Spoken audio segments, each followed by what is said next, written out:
একটা মহিলারা সমাবেত হয়েছি। আমরা একটা বিশেষ আজকে আমাদের কর্মসূচি আমাদের যে বিজয় মিছিল এবং সিন্দুর অপারেশনে আমাদের যে সাক্ষী, সেই সাক্ষীকে আমরা আজকে সবাই একত্রিত হয়েছি এবং সিন্দুরের যে শক্তি রয়েছে সেটা বোঝাতেই আজকে সিন্দুরকে আমরা সম্মান চিহ্ন হিসেবে ব্যবহার করে সবাই একত্রিত হয়েছি এবং একটা বিজয় মিছিল আমরা ঘোষণা করেছি এবং সবাই সেই বিজয় মিছিলে সামিল হয়েছি।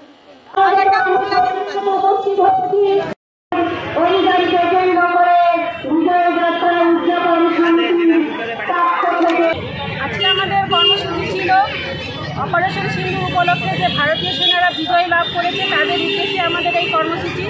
সেটা আমরা চাচল, শিববাড়ি, রায়পাড়া থেকে শুরু করেছি পদযাত্রা, আর আমরা দুর্গাবাড়ি মোড় হয়ে নেতাজি পাদদেশে এসে আমরা এখানে সমাপ্ত করেছি। এটাই আমাদের কর্মসূচি ছিল। তাই বার্তা দিতে চাইছি যে আমরা ভারতীয় মহিলারা কখনোই পিছনে থাকি না, আমরা সব সময় আগে থাকি। আমরা ভারতীয় সেনাবাহিনীকে ধন্যবাদ জানাচ্ছি এই অপারেশন সিন্দুরের জন্য, এবং আমরা ভারতবাসীরা আমরা সকলে সবসময় আমরা সেনার পাশে আছি। আমার নাম চাপা দাস। কোথায় বাড়ি আপনার? আমার বাড়ি চাচল আমলা পাড়া। আমরা মহিলারাই একসাথে আমরা ধর্মগত হয়ে এই উদ্দেশ্য পালন করেছি।